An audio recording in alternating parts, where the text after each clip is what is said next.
The fundamental principle of nuclear medicine is the use of agents, also known as radiopharmaceuticals or tracers, which are inserted into the body, and those tracers actually go into specific organs on the basis of their biochemical and physiological properties.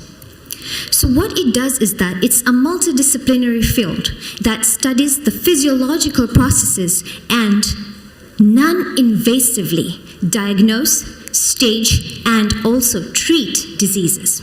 It provides important quantitative and functional information about normal tissues and disease conditions, in contrast to what we have, the ultrasounds, the CT scans, and the MRIs as well.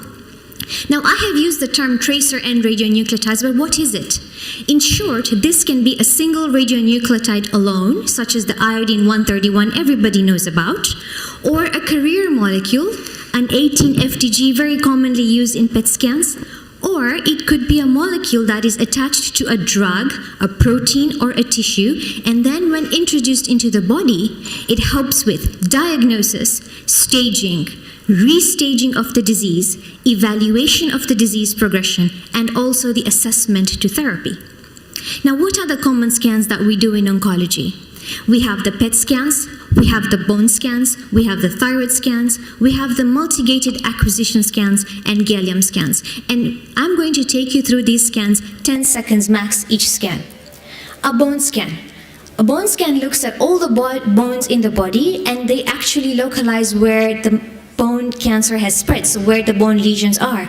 And they usually find bone lesions as early as, much more earlier than regular x-rays. Now look at the picture on your right. You can see that there's a patient with metastatic prostate cancer with several lesions on the bone, including the clavicle, the sternum, the ribs, the vertebra, and the iliac crust, with a PSA of 25. We started him on treatment, and 12 weeks after, we did another contrast or a repeat reassessment scan, and you can see a significant radiological improvement of the bone lesions in a patient with metastatic prostate cancer. And it's an excellent way to know what you're doing clinically and behind the desk as well.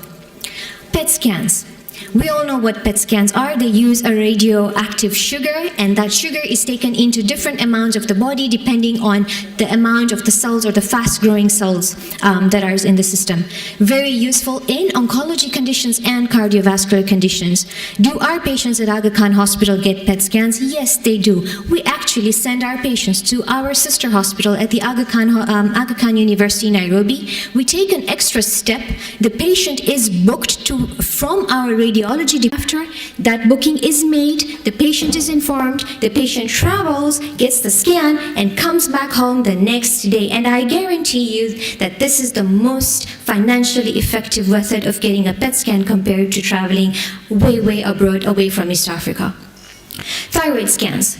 We use radioactive iodine, either 123 or attachment of 131, and it is usually swallowed. And this scan tells us about non-malignant conditions as well, such as the Graves' disease and the toxic adenomas.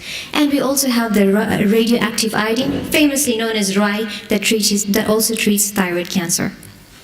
The MUCA scans, I'm not going to talk much about it because the cardiology has been there, but we have to know the ejection fraction and the importance of the heart before we start them on chemotherapy, cytotoxic therapy, or immunotherapy, to know before chemo, after chemo, and during chemo, and we do all these scans at the hospital. A gallium scan, not very well used, not very well known, but it scans the whole body, not only for oncology, but also for conditions such as inflammations and infections as well.